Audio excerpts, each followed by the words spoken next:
नमस्कार, भक्ति सागर चैनल में आपका हार्दिक अभिनंदन है। जैसा कि हमने हमारे पिछले वीडियो में गीता का जो पहला अध्याय है उसका भाग 1 है वो पूर्ण कर लिया था। वीडियो ज़्यादा लंबा नहीं बने इसलिए हमने पहले अध्याय को 2 भागों में बांटा है।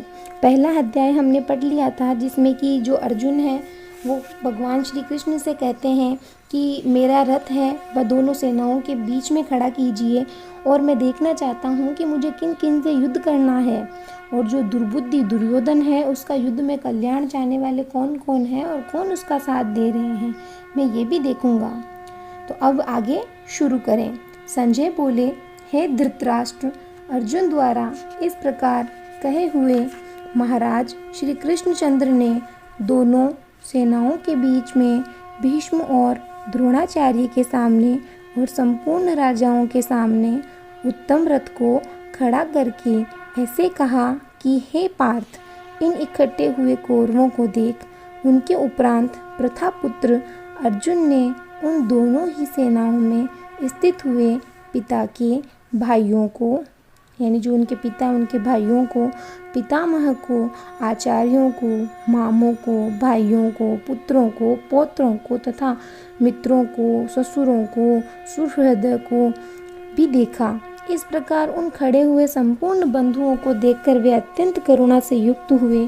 कुंती पुत्र अर्जुन शोक करते हुए यह बोले। उन सबको देखकर कुंती पुत्र अर्जुन है, उन्होंने शोक से कहा कि हे कृष्ण, इस युद्ध की इच्छा वाले खड़े हुए स्वजन समुदायों को देखकर मेरे अंग स्थिर हुए जाते हैं और मुख भी सूखा जा रहा है। कहते हैं ना कि गला सूखना किसी चीज़ को देख के, और मेरे शरीर में कंप और रोमांच होता है तथा हाथ से गांडीव धनुष गिरता है तथा त्वचा भी बहुत जलती है।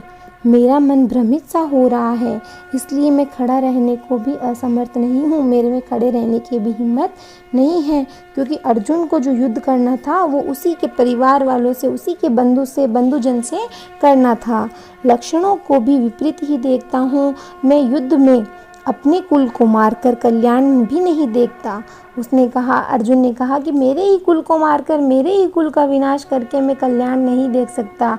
हे कृष्ण, मैं विजय नहीं चाहता और राज्य तथा सुखों को भी नहीं चाहता। न तो मुझे जीत चाहिए और न मुझे राज्य के सुख चाहिए। हे गोविंद, हमें राज्य से क्या प्रयोजन है, क्या लाभ है, अथवा भोगों से और जीवन से भी क्या प्रयोजन है, क्योंकि हमें जिनके लिए राज्य, भोग और सुखाधिक इच्छित है, जिनके लिए चाहिए, वे ही यह सब धन और जीवन की आशाओं को त्याग कर युद्ध में खड़े हैं। वे सब लोग ही तो इन चीज़ों को त्याग कर युद्ध में खड़े हुए हैं, अपनी जान भी देने के लिए तैयार हैं, जो कि गुरुजन, ताऊ, चाची, लड़के और वैसे ही दादा, मामा, ससुर, पोते, साले तथा और भी संबंधी लोग हैं।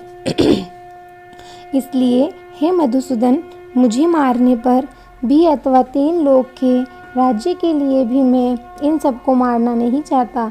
एक राज्य के लिए तो क्या, मैं तो 3 लोग भी अगर मुझे मिले तो भी मैं इनको किसी को भी मारना नहीं चाहता। फिर पृथ्वी के लिए तो कहना ही क्या है। हे जनार्दन, धृतराष्ट्र के पुत्रों को मारकर भी हमें क्या प्रसन्नता होगी। इन आतताइयों को मारकर तो हमें पाप ही लगेगा। इससे हे माधव, अपने बांधव धृतराष्ट्र के पुत्रों को मारने के लिए हम योग्य नहीं हैं। भाई, हमारे जो काका श्री है या जो भी बड़े पिता है, जो भी है धृतराष्ट्र, उनके पुत्रों को हम मारने के लिए योग्य नहीं हैं, क्योंकि बड़े पिताजी थे धृतराष्ट्र अर्जुन के। क्योंकि अपने कुटुंब को मारकर हम कैसे सुखी हो सकते हैं। अपने ही परिवार के लोगों को, अपने ही परिवार को समाप्त करके हम किस प्रकार सुखी हो सकते हैं।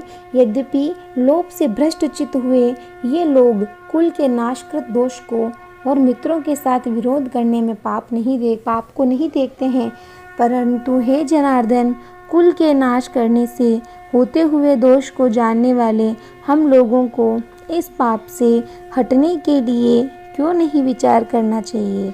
क्योंकि कुल नाश होने से सनातन कुल धर्म नष्ट हो जाते हैं। धर्म के नाश होने से संपूर्ण कुल को पाप भी बहुत दबा लेता है। तथा हे कृष्ण, पाप के अधिक बढ़ जाने से कुल की स्त्रियां दूषित हो जाती हैं और हे वार्ष्ण्य, स्त्रियों के दूषित होने पर वर्ण संकर उत्पन्न होता है और यह वर्ण संकर कुल घातियों को और कुल को नरक में ले जाने के लिए ही होता है। लोग हुई पिंड और जल की क्रिया वाले इनके पितर लोग भी गिर जाते हैं और इन वर्ण संकर कारक दोषों से कुल घातियों के सनातन कुल धर्म और जाति धर्म नष्ट हो जाते हैं तथा हे जनार्दन, नष्ट हुए कुल धर्म वाले मनुष्य का अनंत काल तक नरक में वास होता है, ऐसा हमने सुना है।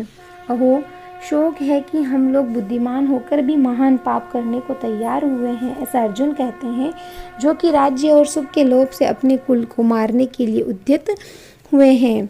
यदि मुझे शस्त्र रहित न सामना करने वालों को शस्त्रधारी धृतराष्ट्र के पुत्र रण में मारे तो वह मारना भी मेरे लिए अति कल्याणकारक होगा।